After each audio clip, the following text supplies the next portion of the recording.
തേവലക്കരയിൽ നോവായി 8ാം ക്ലാസ്സുകാരൻ മിഥുനിന്റെ മരണം. തേവലക്കര ബോയ്സ് സ്കൂളിലാണ് ദാരുണ സംഭവം നടന്നത്. കുട്ടികൾ ഗ്രൗണ്ടിൽ കളിക്കുന്നതിനിടെ ചെരുപ്പ് സൈക്കിൾ ഷെഡിന് മുകളിലേക്ക് വീണപ്പോൾ മിഥുൻ അതെടുക്കുവാൻ ശ്രമിക്കുന്നതിനിടെയാണ് അപകടമുണ്ടായത്. ചെരുപ്പ് എടുക്കുന്നതിനിടെ കാൽ തെറ്റിയപ്പോൾ അബദ്ധത്തിൽ മുകളിലൂടെ പോകുന്ന വൈദ്യുതി ലൈനിൽ കയറി പിടിക്കുകയായിരുന്നു.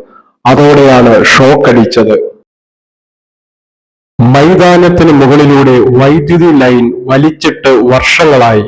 പക്ഷേ അടുത്തിടെ ഷെഡ് നിർമ്മിച്ചപ്പോൾ ലൈൻ തകര ഷീറ്റിന് മുകളിലോട്ട് ആയി. ക്ലാസ്സിന് ഉള്ളിലൂടെ ഷെഡിന് മുകളിലേക്ക് ഇറങ്ങാൻ കഴിയും. ബെഞ്ച് ഉപയോഗിച്ചാണ് മിഥുൻ ക്ലാസ്സിനുള്ളിൽ നിന്നും തകര ഷീറ്റിലേക്ക് ഇറങ്ങിയത്. ചെരുപ്പ് എടുക്കുമ്പോൾ ഷീറ്റിൽ നിന്നും തെറ്റി വൈദ്യുതി ലൈനിലേക്ക് വീഴുകയായിരുന്നു.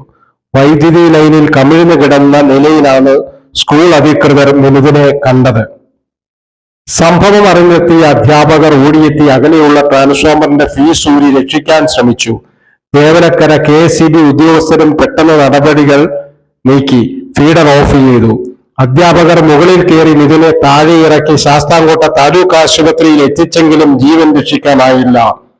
സ്കൂൾ കെട്ടിടത്തിന് മുകളിലൂടെ വൈദ്യുതി കമ്പി ഏറെ നാളായി കടന്നു പോകുന്നതായും സ്കൂൾ അധികൃതരുടെയും KSEB അധികൃതരെയും അനാസ്ഥയാണ് അപകടത്തിന് കാരണമെന്നാണ് വിമർശനം.